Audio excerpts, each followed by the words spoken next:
बाबा तेरी मुरली में सुख शांति का सार है, ज्ञान का अमृत है, जीवन का आधार है। बाबा की बोलों से सच्ची राहत मिलती है, मुरली की एक तान पे दिल की कली खिलती है। बाबा तेरी मुरली में सुख शांति का सार है। ओम शांति। प्यारे रूहानी भाई बहनों, आज 30 जनवरी 2026 के प्यारे बाबा के मधुर रूहानी महावाक्यों के मंथन में आपका बहुत बहुत स्वागत है। ओम शांति। ओम शांति। आज के महावाक्यों का जो शीर्षक है, उसे सुनते ही आत्मा में एक नशा चढ़ जाता है, एक खुशी की लहर दौड़ जाती है। बिल्कुल। मुरलीधर बोले, सारे कल्प का सर्वोत्तम कल्याणकारी संगम योग। एक एक शब्द इतना शक्तिशाली है, सिर्फ उत्तम नहीं, सर्वोत्तम। और सिर्फ युग नहीं, कल्याणकारी युग। सही बात है। बाबा जैसे हमें हमारी ही महिमा याद दिला रहे हैं, इस समय की महिमा हम शायद कभी कभी से बहुत हल्के में ले लेते हैं, जबकि ये पूरे 5000 वर्ष के चक्र में, मतलब चारों युगों में सबसे श्रेष्ठ, सबसे ऊंचा समय है। और क्यों है, ये भी बाबा ने आज साफ साफ बताया। इसी युग का नाम है पुरुषोत्तम युग। और ये पुरुषोत्तम शब्द कितना गहरा है। हम बाहर की दुनिया में मर्यादा पुरुषोत्तम सुनते हैं, पर यहाँ तो बाबा हर एक बच्चे को, हर एक आत्मा को पुरुषोत्तम बनाने आए हैं। हाँ, और उसकी विधि भी बता रहे हैं। बाबा कहते हैं कि यही वो संगम का छोटा सा, बहुत सुहावना समय है, जब हर आत्मा को उत्तम पुरुष बनने का चांस मिलता है। जो आत्मा एकदम तमो प्रधान हो चुकी हैं, उनके लिए। हाँ, जो आत्माएं 4.5 कल्प का पाठ बजाते बजाते दुनिया के आकर्षणों में फंसते फंसते बिल्कुल डिस्चार्ज हो गई हैं, वो इसी युग में बाप से शक्ति लेकर फिर से सतो प्रधान बनती हैं। मतलब कनिष्ठ से श्रेष्ठ। कनिष्ठ से श्रेष्ठ, साधारण नर और नारी से श्री नारायण और श्री लक्ष्मी बनने की पढ़ाई वो इसी युग में होती है। इसीलिए ये पुरुषोत्तम बनाने वाला युग है। और इस पढ़ाई का सबसे मीठा सब्जेक्ट, वो भी बाबा ने आज बताया, याद की सैक्रिन। ये सुनकर ही मुंह मीठा हो गया। ये बहुत ही सुंदर एनालॉग है। बाबा समझाते हैं कि जैसे चुटकी भर सैक्रिन, उसमें इतनी शक्ति होती है कि वो किसी भी फीकी चीज को मीठा कर दे। बिल्कुल। वैसे ही एक शिव बाबा की याद, बस एक की याद, उसकी मीठी सैक्रिन इस तमोप्रधान कड़वी हो चुकी आत्मा को फिर से सतोप्रधान, मीठा और पावन बना देती है। तो मतलब ज्ञान के कितने भी पॉइंट्स हों, धारणा की कितनी भी बातें हों, सेवा के कितने भी प्रकार हों, लेकिन सार एक ही है। एल्फ को याद करो। बाबा कहते हैं, भक्ति मार्ग में तो तुमने बहुतों को याद किया, त्वमें वमाता च पिता त्वमें, पूरी लिस्ट गाते रहते थे। हाँ, पूरी लिस्ट। अब बाबा कहते हैं, वो सब छोड़ो, अब सीधा एक बाप, बस एक ही मीठी सैक्रीन। जब आत्मा इस एक की याद में टिकती है ना, तो जो जन्म जन्मांतर की विकर्मों की खाद उस पर चढ़ी है, वो भस्म हो जाती है। वाह। और आत्मा अपने असली सतोप्रधान प्रकाशमय स्वरूप में स्थित हो जाती है। सारी मेहनत का फल इसी एक याद में है। और शायद जब आत्मा इस एक याद में नहीं होती, जब वो अपने असली स्वरूप को भूल जाती है, तभी वो स्थिति बनती है जिसका प्रश्न आज बाबा ने उठाया। बाबा ने पूछा, अनेक प्रकार के प्रश्नों की उत्पत्ति का कारण तथा उन सब का निवारण क्या है। ये प्रश्न तो जैसे हम सब बच्चों के दिल का ही प्रश्न है। कभी ना कभी हर एक के मन में ये क्यों और क्या का तूफान उठता है। अब बाबा ने आज उसकी जड़ पकड़ ली। मुरलीधर बोले, इन सारे प्रश्नों की उत्पत्ति का मूल कारण सिर्फ एक है, देह अभिमान। देह अभिमान यानी खुद को ये शरीर समझना। पर इसका प्रश्नों से क्या कनेक्शन है? कनेक्शन बहुत गहरा है। जब मैं खुद को आत्मा निश्चय करता हूं, तो मुझे पता है मैं अजर, अमर, अविनाशी हूं। मैं परम धाम का वासी हूं। मैं सुख, शांति, प्रेम स्वरूप हूं। अपनी असली पहचान। हाँ, ये मेरी असली पहचान है। लेकिन जैसे ही मैं इसे भूलकर खुद को इस विनाशी शरीर से, इस नाम से, इस रिश्ते से जोड़ता हूं, वहीं से मैं और मेरा शुरू हो जाता है। अच्छा। और जहां मैं और मेरा आया, वहां संशय, भय, चिंता, तुलना, सब शुरू। मेरा साथी ऐसा क्यों, उसको वो क्यों मिला, ये सारे प्रश्न देह अभिमान की ही तो संतान है। वाह, कारण इतना स्पष्ट है तो निवारण भी उतना ही स्पष्ट होगा। बाबा ने क्या युक्ति दी इसके लिए? बाबा ने तो हमें एक ऐसा रूहानी धंधा दे दिया है कि अगर उसमें लगे रहें तो ये व्यर्थ प्रश्न उठ ही नहीं सकते। अच्छा, कौन सा धंधा? बाबा ने कहा, मैंने तुम बच्चों को जो धंधा दिया है, पतित से पावन बनो और बनाओ। इस धंधे में दिन रात बिजी रहो। ये कितना प्रैक्टिकल सॉल्यूशन है, कोई फिलॉसफी नहीं, सीधा एक्शन प्लान। बिल्कुल। बाबा कहते हैं कि जब आत्मा का लक्ष्य, उसका हर संकल्प, हर सेकंड इसी सेवा में लग जाता है कि मुझे स्वयं को पावन बनाना है और सर्व आत्माओं को पावन बनने का रास्ता बताना है, तो उसके पास फालतू सोचने का टाइम ही कहाँ बचता है? कहाँ बचता है? जब आप किसी और की अंधेरी दुनिया में एक दिया जलाने में व्यस्त होते हैं तो आपको अपनी परछाई का डर नहीं सताता। सारे संशय, सारे प्रश्न इस सेवा की अग्नि में स्वाहा हो जाते हैं। आत्मा का फोकस एक बाप और उसकी श्रीमत पर ऐसा टिक जाता है कि दुनिया के क्यों और क्या बहुत छोटे लगने लगते हैं। और इसी एक बाप और श्रीमत पर टिकने का भाव आज के गीत में भी तो था। तुम्हें पाके हमने जहान पा लिया है, जमी तो जमी आसमान पा लिया है। हाँ, मुरलीधर बोले कि जब हम रूहानी बच्चों को रूहानी बाप मिल गया तो गोया सारा जहान मिल गया। एक बाप को पाने से सारा जहान कैसे मिल जाता है? इसका भावार्थ बहुत गहरा है। एक बाप को पाना मतलब सिर्फ एक व्यक्ति को पाना नहीं है। उस एक निराकार शिव बाबा को पाते ही हमें तीनों लोकों का राज्य भाग्य मिल जाता है। तीनों लोकों का? हाँ, हमें शांति धाम, हमारे असली घर का रास्ता मिल गया। हमें सुख धाम यानी स्वर्ग की बादशाही का पूरा वर्षा मिल गया। और इस संगम युग पर ड्रामा के आदि मध्य अंत का ज्ञान मिलने से हम इस साकार दुनिया के भी मालिक बन गए। वाह, मतलब हम ड्रामा के वशीभूत नहीं रहे, ड्रामा को जानने वाले मास्टर बन गए। तो जब एक बाप से तीनों लोकों का स्वराज्य मिल रहा है तो सचमुच सारा जहान ही तो पा लिया। फिर और क्या चाहिए? सही बात है। और इस ज्ञान को, इस वर्षे की स्मृति को पक्का करने का सबसे श्रेष्ठ साधन, उसका भी बाबा ने आज वर्णन किया। बाबा ने कहा, सम्मुख सुनने और दूर रहकर मुरली पढ़ने में रात दिन का फर्क है। हाँ, बाबा ने आज विशेष हम मधुबन निवासियों को जैसे याद दिलाया कि तुम बच्चे कितने भाग्यशाली हो जो सम्मुख बैठकर सुनते हो। वो अनुभव ही अलग है।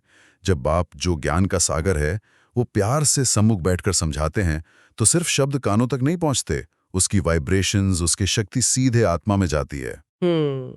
बुद्धि का ताला खुल जाता है। वो जो देह अभिमान ने ताला लगा रखा है ना, वो खुल जाता है। ये निश्चय पत्थर की लकीर बन जाता है कि हम आत्मा हैं, परम धाम के वासी हैं, यहाँ सिर्फ पाठ बजाने आए हैं। ये पहचान सम्मुख सुनने से बहुत गहरी हो जाती है। और इसी सम्मुख की क्लास में बैठकर आज बाबा ने एक ऐसा गहरा रहस्य खोला जो भक्ति मार्ग में सदियों से बस एक कहानी बनकर रह गया था। बिल्कुल। बाबा ने सीता के अग्नि से पार होने की कहानी का असली रूहानी अर्थ समझाया। ये आज के महावाक्यों का सबसे शक्तिशाली और प्रैक्टिकल ज्ञान बिंदु है, मुझे लगता है।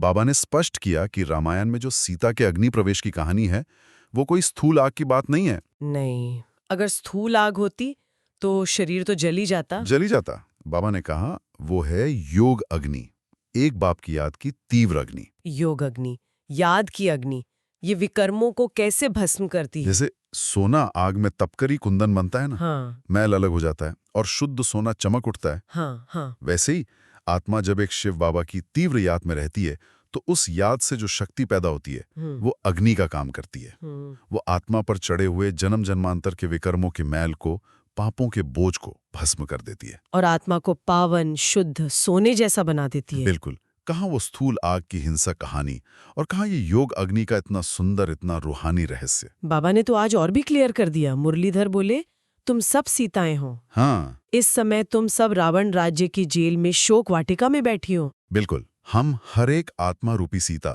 इस कलयुगी पतित दुनिया रूपी रावण की लंका में दुख भोग रही हैं। चारों तरफ काम, क्रोध, लोभ, मोह, अहंकार रूपी राक्षसों का पहरा है। और जैसे सीता को लेने एक राम आए, वैसे ही हम सब आत्माओं को इस दुख की दुनिया से लिबरेट करने, छुड़ाने के लिए एक ही राम यानी निराकार शिव बाबा आते हैं। वो हमें इस रावण राज्य से छुड़ाकर वापस शांति धाम ले जाते हैं और फिर सतयुगी सुखधाम भेजते हैं। तो पावन बनने का साधन देह को आग में डालना नहीं, बल्कि आत्मा को योग की पवित्र अग्नि में तपाना है। तो इसी गहरे चिंतन के साथ हम सभी के लिए एक प्रश्न अपने आप से पूछना बहुत जरूरी हो जाता है। अपने दिल से पूछिए, क्या मैं सचमुच याद के इस योग अग्नि में तपकर पावन बन रहा हूँ, या अभी भी देह अभिमान के व्यर्थ प्रश्नों में ही उलझा हुआ हूँ? मीठे मीठे सिकीलदे बच्चों प्रति माता पिता बाप दादा का याद प्यार और गुड मॉर्निंग। रूहानी बाप की रूहानी बच्चों को नमस्ते। और हम रूहानी बच्चों की रूहानी बाप दादा को याद प्यार और गुड मॉर्निंग। शुक्रिया बाबा। वाह वाह वाह। ओम शांति। अब चलते हैं ज्ञान को जीवन में उतारने की ओर। जी, आज हम एक बहुत ही आम लेकिन गहरी स्थिति पर मंथन करेंगे।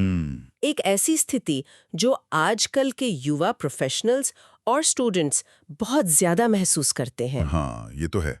मन में भविष्य को लेकर एक धुंध सी छाई रहती है, एक उलझन, ढेरों सवाल उठते हैं। मेरा क्या होगा, ये सब क्यों हो रहा है, आगे का रास्ता क्या है? बिल्कुल, एक जाल जैसा बन जाता है। जी, ये सवाल एक जाल की तरह मन को जकड़ लेते हैं। और ये जाल ऐसा है कि इसमें फंसकर व्यक्ति अपनी शक्ति, अपना समय, सब कुछ खो देता है। मन की स्थिति ऐसी हो जाती है जैसे तूफानी समंदर में एक छोटी सी नाव, जिसे पता ही नहीं कि किस दिशा में जाना है। हाँ। हर लहर उसे कहीं और ही ले जा रही है। लेकिन आज के ज्ञान में इसका बहुत सुंदर और सीधा समाधान दिया गया है। हाँ, आज हमें दो मुख्य धारणाएं मिली हैं जो इस तूफानी समंदर से बाहर निकलने का रास्ता दिखाती हैं। पहली क्या है? पहली धारणा है ज्ञान अमृत पीना। ये सुनने में बहुत काव्यात्मक लगता है, पर इसका अर्थ बहुत गहरा और प्रैक्टिकल है। अच्छा। इसका मतलब है कि जब तक जीना है, इस रूहानी ज्ञान को पीते रहना है। अपनी बुद्धि रूपी झोली को ज्ञान रत्नों से भरते रहना है। देखिए, मन में व्यर्थ प्रश्न और संशय तभी उठते हैं जब अंदर खालीपन होता है। सही बात है। जब हमारी बुद्धि ज्ञान से भरपूर होगी, शक्तिशाली विचारों से भरी होगी, तो इन कमजोर व्यर्थ सवालों के लिए जगह ही नहीं बचेगी। हाँ बिल्कुल, ये तो वैसे ही हुआ है जैसे एक कमरे में अगर तेज रोशनी कर दी जाए तो अंधेरा अपने आप खत्म हो जाता है। जी। अंधेरे को भगाने की मेहनत नहीं करनी पड़ती। वैसे ही जब बुद्धि में ज्ञान का प्रकाश भर जाता है तो क्यों, क्या, कैसे जैसे संशय के अंधेरे अपने आप मिट जाते हैं। बिल्कुल सही कहा। और दूसरी धारणा है योग अग्नि का प्रयोग। योग अग्नि। आत्मा रूपी सीता को पवित्र बनाने के लिए योग की अग्नि को इस्तेमाल करना है। यहाँ बहुत गहरी बात कही गई है कि किसी भी बात के विस्तार में, उसके क्यों और कैसे में ज्यादा नहीं जाना है। और हम अक्सर यही करते हैं। हाँ, हमारी सारी ऊर्जा और समय इसी में चला जाता है कि ऐसा क्यों हुआ, मेरे साथ ही क्यों हुआ, उसने ऐसा क्यों कहा। हम उस परिस्थिति का एक तरह से पोस्टमार्टम करने में लग जाते हैं। बिल्कुल, और उस पोस्टमार्टम से सिवाय दुख और कंफ्यूजन के कुछ नहीं निकलता। तो समाधान क्या है? समाधान है बस देही अभिमानी बनने की मेहनत करनी है। देही अभिमानी? जी, ये अभ्यास करना है कि मैं ये शरीर नहीं, मैं शरीर को चलाने वाली चैतन्य शक्ति, एक आत्मा हूं। जब हम इस स्मृति में टिकते हैं तो हम परिस्थिति से एक कदम पीछे हट जाते हैं। एक तरह से किरदार से निकलकर डायरेक्टर की कुर्सी पर बैठ जाते हैं, जहां से सब कुछ स्पष्ट दिखाई देता है। क्या बात है। और इसी अभ्यास के साथ साथ अपने असली घर शांति धाम और अपने राज्य सुख धाम को याद करना है। अच्छा।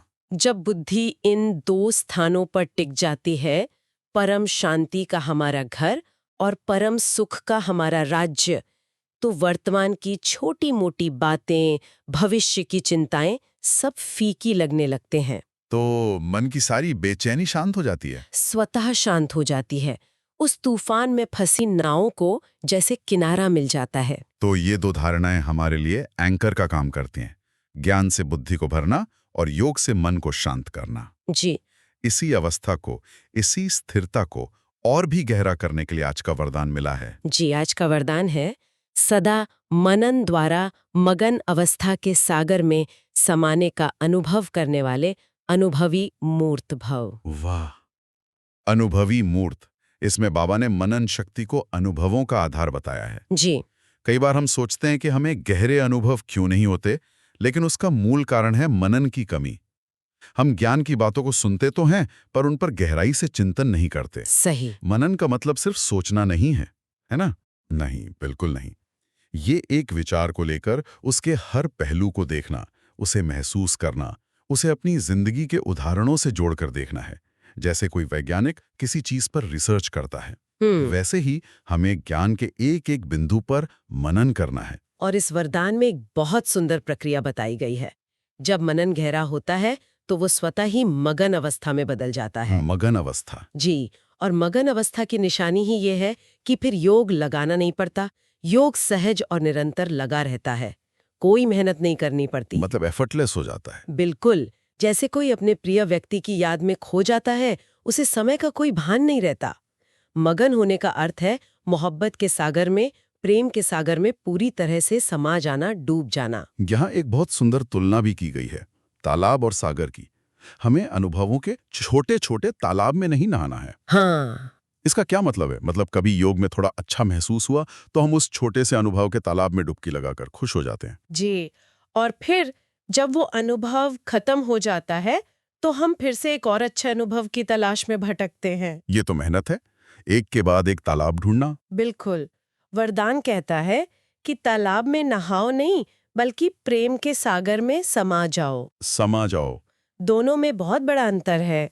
तालाब में आप अपनी मर्जी से अंदर बाहर हो सकते हैं, लेकिन सागर में समा जाने का मतलब है कि आपका अपना अस्तित्व उस सागर के साथ एक हो गया। जैसे नदी सागर में मिलकर सागर ही बन जाती है। बिल्कुल, जब हम प्रेम के सागर में समा जाते हैं तब हमें कोई अलग नहीं कर सकता। समा जाना मतलब एक हो जाना। फिर हम अनुभव करते नहीं, हम स्वयं अनुभवी मूर्त बन जाते हैं। अनुभवी मूर्त। जी, अनुभव हमारे स्वरूप से, हमारे हर कर्म से, हमारी हर नजर से प्रकट होने लगता है। और जब हम अनुभवी मूर्त बन जाते हैं तो हमारे संकल्पों में भी वो शक्ति आ जाती है। हाँ, वो दिव्यता आ जाती है। क्योंकि अब हमारे संकल्प साधारण मन से नहीं बल्कि अनुभवी आत्मा से निकल रहे हैं। और इसी से आज का स्लोगन जुड़ा हुआ है। हाँ, इस अनुभवी मूर्त अवस्था को हमारे संकल्पों में लाने के लिए आज का स्लोगन है, ज्ञान स्वरूप आत्मा वह है जिसका हर संकल्प, हर सेकंड समर्थ हो। ये बहुत ऊंची स्थिति है। एक भी संकल्प या एक भी सेकंड व्यर्थ न जाए। हर थॉट पावरफुल हो, पर्पसफुल हो।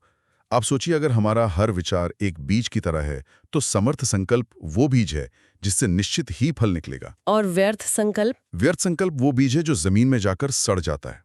हमें चुनना है कि हम अपने मन की भूमि में कौन से बीज बो रहे हैं। और ये तभी संभव है जब हम हर बंधन से मुक्त हों। बंधन मुक्त। जी, जैसा कि आज के अव्यक्त इशारे में बहुत स्पष्ट रूप से बताया गया है। इशारा है बंधन मुक्त स्थिति का अनुभव करना। हम कई बार सोचते हैं कि याद में हमारा मन क्यों नहीं लगता, बुद्धि क्यों भटकती है। उसका कारण यहाँ स्पष्ट किया गया है। क्या कारण है? यदि हमें अपने किसी स्वभाव का बंधन, जैसे क्रोध या आलस्य, किसी पुराने संस्कार का बंधन, किसी व्यक्ति के मोह का बंधन या किसी वैभव यानी धन संपत्ति का बंधन अपनी ओर खींचता है, तो बाबा की याद का जो शक्तिशाली आकर्षण है वो टिक नहीं सकता। इसका एक बहुत अच्छा उदाहरण है, जैसे एक शक्तिशाली चुंबक लोहे को अपनी ओर खींचता है। जी, लेकिन अगर उस लोहे पर मिट्टी या प्लास्टिक की कई परतें चढ़ी हों तो चुंबक का आकर्षण काम नहीं करेगा। बिल्कुल। ये स्वभाव, संस्कार, व्यक्ति और वैभव के बंधन वही परतें हैं जो आत्मा रूपी लोहे पर चढ़ी हुई हैं। और ये हमें परमात्मा चुंबक के आकर्षण को महसूस ही नहीं करने देती। सही। कर्मातीत बनने का अर्थ ही है इन सभी कर्म बंधनों की परतों को उतारकर एकदम स्वच्छ और न्यारे बन जाना। इसके लिए पुरुषार्थ भी बताया गया है कि यह अभ्यास बार बार करना है कि मैं आत्मा अलग हूं और ये कर्म करने वाली कर्मेंद्रियां अलग हैं। मैं सारथी हूँ, रथ नहीं। जी, कराने वाला करा रहा है और करने वाली ये कर्मेंद्रियां हैं। मैं आत्मा तो सिर्फ साक्षी हूँ, न्यारी हूँ, देखने वाली हूँ। जैसे जैसे ये अनुभूति गहरी होती जाती है, हम सहज ही इन बंधनों से मुक्त हो जाते हैं। और जब कोई बंधन नहीं होता तो आत्मा हल्की हो जाती है और उसका हर संकल्प समर्थ और शक्तिशाली बन जाता है। बिल्कुल। तो पूरा सार यही है कि मनन से मगन अवस्था में जाना है, मगन अवस्था से अनुभवी मूर्त बनना है और अनुभवी मूर्त बनकर हर बंधन से मुक्त होना है, जिससे हमारा हर संकल्प और हर सेकंड समर्थ बन जाए। ये एक पूरी चेन है, एक दूसरे से जुड़ी हुई। जी बिल्कुल, ये एक पूरा साइकिल है जो हमें साधारण से श्रेष्ठ बना देता है। आइए इसी गहरी शांति का अनुभव करें। बस कुछ पल के लिए सब कुछ भूल जाएं। मैं एक ज्योति बिंदु आत्मा हूँ, शांत स्वरूप। बाबा के प्रेम के सागर की ओर मैं खिंच रही हूँ। एक शक्तिशाली आकर्षण मुझे अपनी ओर बुला रहा है। मैं धीरे धीरे इस सागर में समा रही हूँ। कोई मेहनत नहीं, कोई प्रयास नहीं, सिर्फ गहरा मनन और मनन से उत्पन्न मगन अवस्था। मैं पूरी तरह से इस प्रेम के सागर में समा चुकी हूँ। अब कोई प्रश्न नहीं, कोई हलचल नहीं, कोई क्यों और क्या नहीं, सिर्फ गहरी शांति और बाबा का अथाह प्रेम, मैं और मेरा बाबा। ओम शांति। इस गहरे मंथन के अंत में आज के ज्ञान बिंदुओं को लेकर एक क्विज तैयार की गई है। हाँ, इसकी लिंक आपको डिस्क्रिप्शन में मिल जाएगी।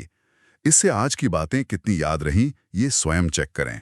ये स्व उन्नति के लिए एक बहुत अच्छा साधन है। आइए आज बाबा के सामने हम सब मिलकर एक दृढ़ संकल्प लें, इस अनुभव को अपने साथ पूरे दिन रखने के लिए। जी बिल्कुल। मैं एक अनुभवी मूर्त हूँ जो व्यर्थ प्रश्नों से मुक्त रहकर सदा मनन और मगन अवस्था में रहती हूँ। यदि आप भी इस रूहानी संकल्प में हमारे साथ हैं और इस प्रतिज्ञा को अपने अंदर पक्का करना चाहते हैं तो कमेंट में लिखें संकल्प। आपका एक कमेंट आपके अपने आप से किए हुए वादे को दृढ़ता देगा, उसे एक साकार रूप देगा। ओम शांति। ओम शांति।